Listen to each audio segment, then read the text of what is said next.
Look at the team when Joey was a captain, when Jerome was a captain, when Hines Ward was a captain. You heard nothing in the locker room.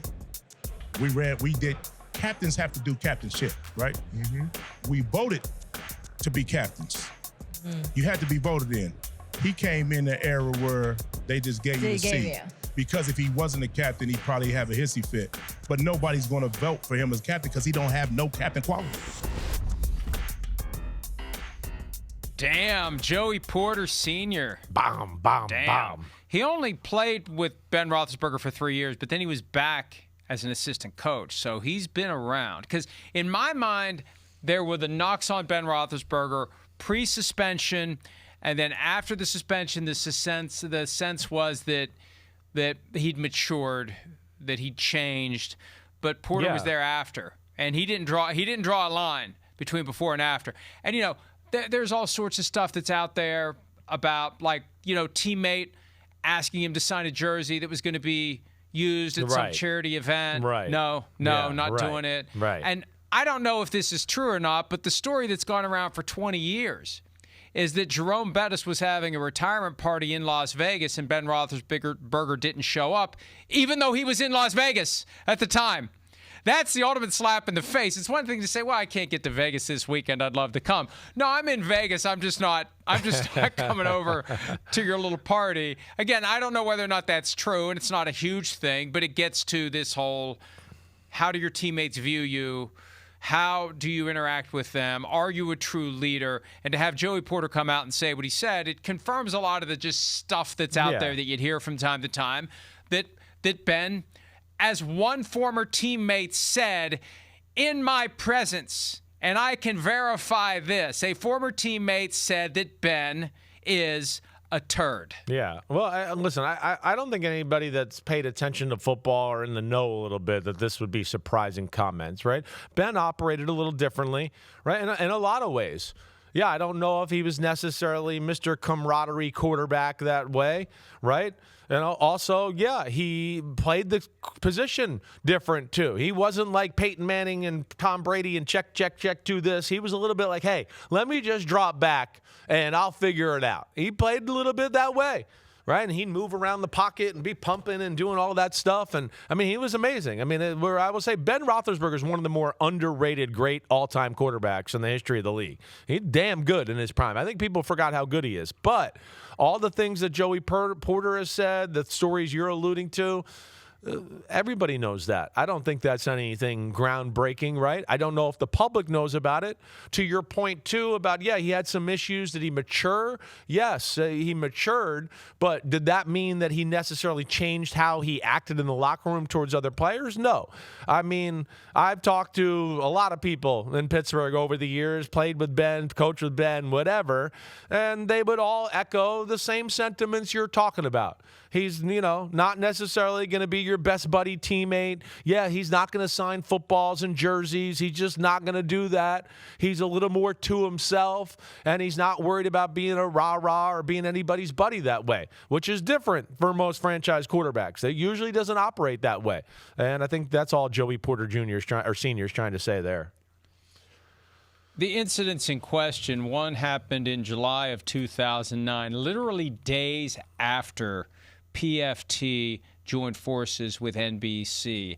Ben Roethlisberger was sued for rape in Nevada, arising from an incident at the American Century Celebrity Golf Tournament that NBC puts on every year. So you got a little sticky right out of the gates. The editorial discretion and full control that I negotiated with NBC in order to align with NBC, that was tested right out of the gates. But Dick Ebersol, who was in charge at the time, had no wavering. There was no question. There was never, look, I gave my word to this guy that he's gonna have full control, and the story needed to be covered. And it was so weird. ESPN refused to cover the lawsuit. It was just such a weird time.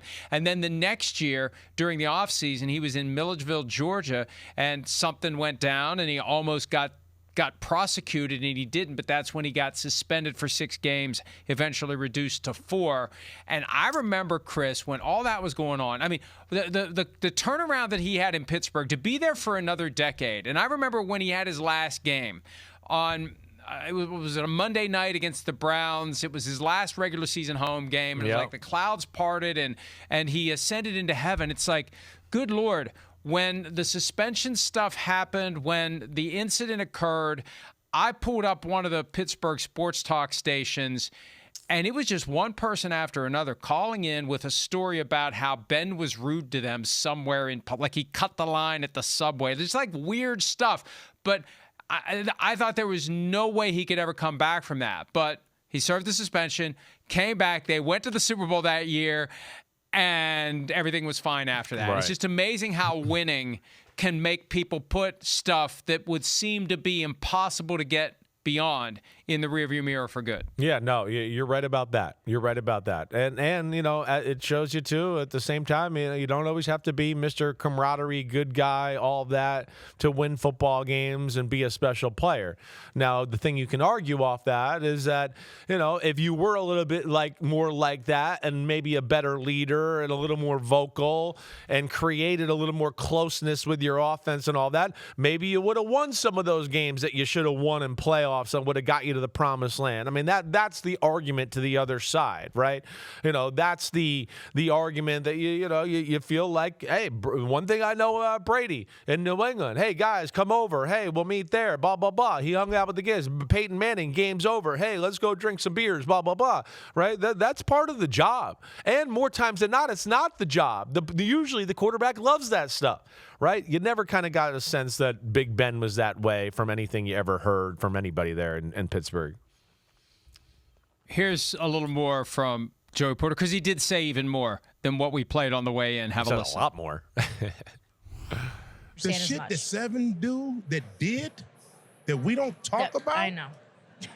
is crazy. Like out of anybody should talk, he should never grab a microphone and really talk Steeler business. Yeah. Because if we talking Steeler business, his ass is foul of all foul. Like the shit that he's did is foul of all foul. He's not a good teammate. Won a Super Bowl with him, but the person, he's just not a good teammate. Like he knows that. Anybody in the Steeler building knows that, but we protected him because I've only won one Super Bowl. And that was my quarterback. So do I love my quarterback? Yeah, but is he a good person? No. Now, this happened on the Cam Hayward podcast. Hey, Cam Hayward spent a decade with Ben Roethlisberger. There was no response from Cam Hayward like, hey now, hey, that will be fine. There was no attempt to cut him off. There was no disagreement. And I think in a situation like that, silence is assent and confirmation, because if Joey, if you strongly disagree with what Joey Porter's saying, you're going to defend your former teammate in that moment. You're not going to just sit there and listen to it. Well, even Diana Rossini, right, standing there. Point. If she knew that the stories were that different and that he was portraying something that was totally the opposite of what her reality is, I don't think Diana Rossini would have hesitated one bit to push back a little bit on that and say something. She kind of, every time Joey Porter Sr. said something, kind of like, yeah, I know that too. Yeah. Oh, you're going to tell, we won't tell that story. I mean, that's how she kind of acted. So, but again, I don't think anybody that knows football, to what you're saying, I'm saying, anybody that's been around it, I don't think this is really shocking to anybody that's been paying attention to the sport and at least on the inside. And here's a tangible example from more than a decade ago when Emmanuel Sanders left the Steelers for the Broncos. Right. He said in 2014, in an appearance on 104.3 The Fan, I feel like Peyton Manning is a far better leader in terms of staying after practice, catching balls, wanting guys to get on the same page with him, things of that sort. This is the first time I've had a quarterback that every single day after practice, no matter what his accolades, NFL MVP, Super Bowl ring, he keeps guys like me and Cody Latimer after practice. He's not one of the guys you've got to chase down. He's going to be right in the same spot, ready to work every single day. I just feel like that's a difference from a mental standpoint. And then not long after that, Sanders was asked about his comments. He said, I have not one regret. If I said it, then I meant it. Yeah, so, that's right. You know, he saw that difference because I think that the guys who get it know that, you have to build up the team. You have to have connections with your other players. I think it's one of the reasons why the Seahawks won the Super Bowl. They managed to create that organic, natural sense that they're all in this together. And I'm not saying that the other 31 teams don't have that, but I think the team that has that sense in the strongest way, and I think winning helps forge those bonds even tighter. When you know you're doing something special, you become closer. Right. If you don't have that, you have no chance. If you don't have that true legitimate care, concern, and love for your teammates, you have no chance. No, agreed there. It certainly improves everything when the leader, the quarterback of the team is that way, right? Not to say it can't be done the other way, but, the other way I'll always go, well, maybe it could have been better if there was a little more of the things you're alluding to. But Ben Roethlisberger, like we talked about, that's just not how he operated. He was a little bit like, John Wayne. He just wanted to be like, howdy, partner, I'm here. Now I'm ready to save the day, right? I mean, that's kind of what he was. Like you saw me in one of my first training camps I ever worked with you, right? I mean, he didn't know how he gripped the football. That's usually pretty rare with Hall of Fame-ish type quarterbacks. Well, I never even thought about it, right? Just pick it up and throw it. Right, which is amazing. And in its own right is amazing. They just go, he just plays. He doesn't overthink very much stuff there. He's just going to go out and play and use his natural ability. And, there is some positives to that. But, again, what we've seen here and what we're hearing here is not usual franchise quarterback attitude or approach to the game. I'm having flashbacks to stories that emerged over the years about how hard he worked. Was he studying plays at night? Was he in the facility long enough? There was friction between him and Todd Haley. And remember, the whole Bruce Arians retirement. I mean, Arians tells the story that Mike Tomlin told him he's getting a new contract, and then all of a sudden he's not getting a new contract because the boss said no. And Arians was mad at Tomlin. I think Arians should have been mad at Art Rooney II. And right. The perception was that Arians and Roethlisberger were too close. Yeah. That Super Bowl 45, there may have been a little bit too much of a concerted effort to design a game plan that would allow Ben to win the MVP award in the Super Bowl that he hadn't won in the game where he threw the touchdown pass to Santonio Holmes. Holmes was the MVP, and that may have screwed things up and made it harder for the Steelers to compete with the Green Bay Packers that day. So there was an effort to bring in somebody who wasn't going to be Roethlisberger's best buddy, and that created issues and that created problems. And there's story after story and report after report and comment after comment. Hell, he used to do that Tuesday spot on 93.7 The Fan in Pittsburgh where he would put teammates on blast. And it was great for business. It was horrible for the Steelers, and they eventually had to convince him to stop doing it. Yeah, remember that? I do remember that. You're right. I mean, I kind of had forgotten about it, but you're bringing it up. I'm going, yeah. He was one of the original. As we used to talk about Aaron Rodgers, where you're like, I don't know if this weekly spot's real good for you and really helping out you yourself or the football team. Yep. And eventually that stopped, or he reined it in at least to a degree where it wasn't national news all the time. We got to take a break, but I got a question for you before we break. Okay. We spent a lot of time talking about this new convoluted Hall of Fame process that is going to create a bigger logjam of qualified candidates to get in. So Eli Manning's been passed over twice. Ben Roethlisberger's up next year. Who gets in first between those two, if either? I think Ben Roethlisberger, right? That would be my assessment there. Ben Roethlisberger was a special talent, like we talked about. When you would go around the league when I was playing and when I was playing in that part of the, people still talk. I mean, Ben, we got to worry about containing. Ben, I mean, he can make plays. You do that. There wasn't that sense about Eli Manning. There wasn't.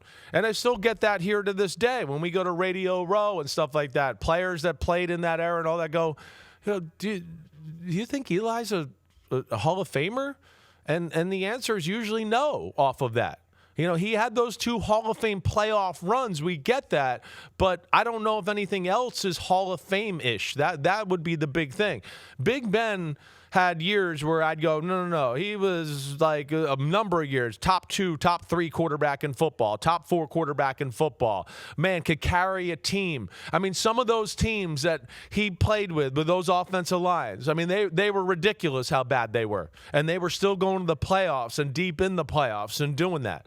So, yeah, I think Ben Roethlisberger, he's a little bit more of a special talent than I think people give him credit for. And I think somewhat of that is hurt by the attitude and the things we're all talking about. And that has not helped him elevate him into these conversations more post-career and everything that way. And you just wonder how much of that teammate stuff, and this is one of the reasons why I'm glad I'm not a voter. How do you parse through bad teammate, bad guy? And I'm not saying he's a bad guy. I'm just saying stories out there, just like the off-field stuff, right? I mean, that falls into the bad guy bucket. The bad teammate stuff is what Porter was talking about. And I think bad teammate is fair game. Off-field stuff isn't. Good luck. Good luck walking through that minefield if you're trying to figure out whether or not he gets in. Statistically, he's more accomplished. And, yeah, I think overall he was a better quarterback. But, yeah, I think it's fair to ask whether or not he got the most out of his talent. Yeah, I hear you. And it's possible if he was more committed and more emotionally intelligent, he would have gotten more out of his teammates, out of his talent, and he would have had more than 2 rings. Hi, it's Mike Florio. Thanks for watching PFT on YouTube. Hit subscribe for the latest news and analysis from Pro Football Talk.